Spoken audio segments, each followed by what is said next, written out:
10 years ago, 29 miners lost their lives after a methane explosion erupted through a brand new coal mine in New Zealand.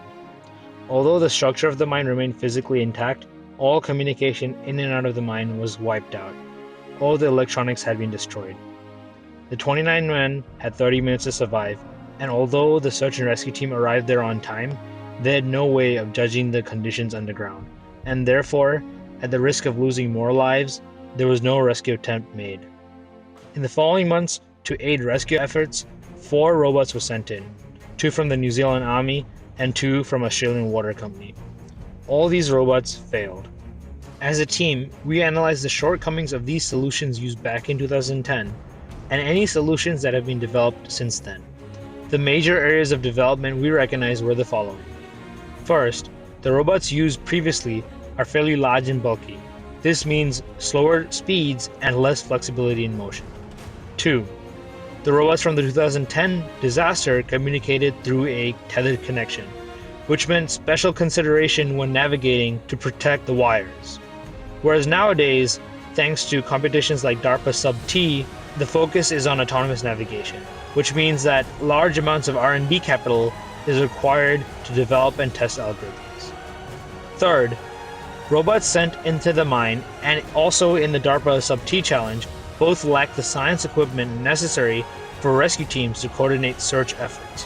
Fourth and final, the sheer cost of rescue robots ran into the hundreds of thousands of dollars, which made it impossible for the profit-oriented mining industry to have such robots on standby for when disaster strikes. From our research, we set out to create a cost-effective solution to aid in the mine search and rescue process. Our goal was to build a search and rescue rover under the price tag of $1,000 to be the first responder in any mining disaster. Introducing TYKE, the future of disaster response, named adequately after the current go-to for rescue teams, search dogs. TYKE's bill of materials comes under just $500, checking the box for low-cost accessibility. It's wireless with a range of over 2,000 feet guaranteed. Currently, TYKE holds gas sensors and temperature sensors, and navigation is as simple as driving a remote-controlled car. TYKE was built progressively using a testing-heavy design process. Initially, we started off with off-the-shelf chassis to analyze performance and to gauge ruggedness. We used that to build a baseline for network connectivity and also ease of control. Then, we spent the following weeks improving upon our initial design choices by creating custom chassis parts and also improving network performance.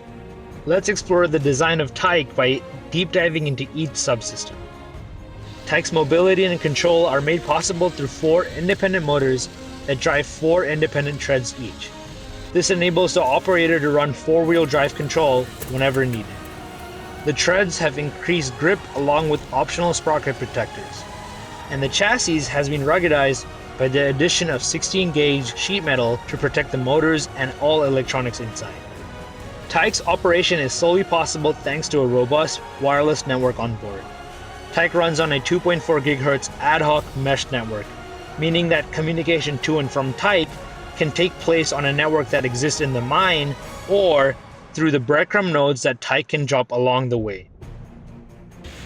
With a minimum starting range of 120 meters, each breadcrumb extends the network range by 50 meters, meaning with 10 breadcrumbs on board, TYKE can communicate from over 2,000 feet away.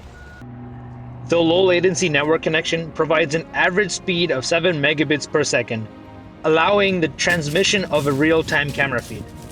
The infrared camera on board supports low light conditions and also has adjustable frame rate up to 60 frames per second and adjustable resolution up to full HD. This supports any situation that can occur. As for the science sensors on board, the operator has access to carbon monoxide, methane, and an infrared temperature sensor. The infrared temperature sensor can be used to detect survivors after an explosion. From our 7 weekly tests, we can guarantee a 2-hour-long battery life of all TYKE systems, making it the best low-cost solution for any search and rescue mission. Our next major step moving forward will be to test TYKE in a real-world mine. But from our 3 testing days at a construction site, we know that ruggedness improvements and mobility improvements are needed to enable traversal over large rubble. This would help TYKE assist earthquake search and rescue. However, through our testing and development phase, we also discovered that TYKE performs at its peak when it's being used indoors.